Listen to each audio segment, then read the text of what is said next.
Petite blague du jour, pourquoi les mitres sont-elles un accessoire de mode spirituel? Parce qu'elles ont une pointe de divinité. Allez, ciao!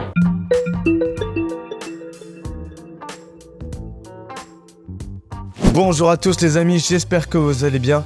Comme vous l'aurez compris, aujourd'hui nous allons parler de la mitre et de la crosse. Initialement, la mitre représente un bordeaux qui est porté par les guerriers grecs. C'est qu'à partir du 5e siècle que la mitre arrive dans l'église.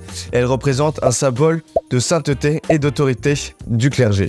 La mitre que nous connaissons actuellement avec ses deux pointes est arrivée à partir du 12e siècle. Elle est aujourd'hui le vêtement le plus solennel de l'église catholique porté par les évêques et par le pape. Que représentent les deux pointes de cette mitre?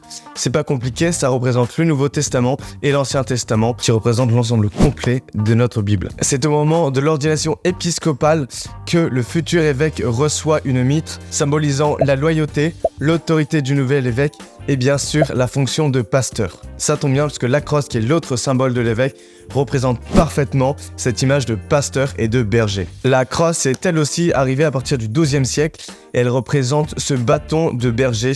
Le Seigneur est mon berger, je ne manquerai de rien, donc c'est très biblique. Et aujourd'hui, nous la connaissons tous avec cette courbe qui revient à l'intérieur, tout simplement cette courbe qui va rechercher les faibles pour les relever. Donc c'est très symbolique, ça représente le berger, ça représente l'autorité et ça représente du coup l'importance de l'enseignement. C'est le berger qui enseigne à ses brebis. Voilà, j'espère que cette vidéo vous a plu. N'hésitez pas à me dire s'il y a d'autres symboles que vous ne connaissez pas, que vous aimeriez connaître un peu plus. Et sinon, je vous dis à la semaine prochaine. Ciao!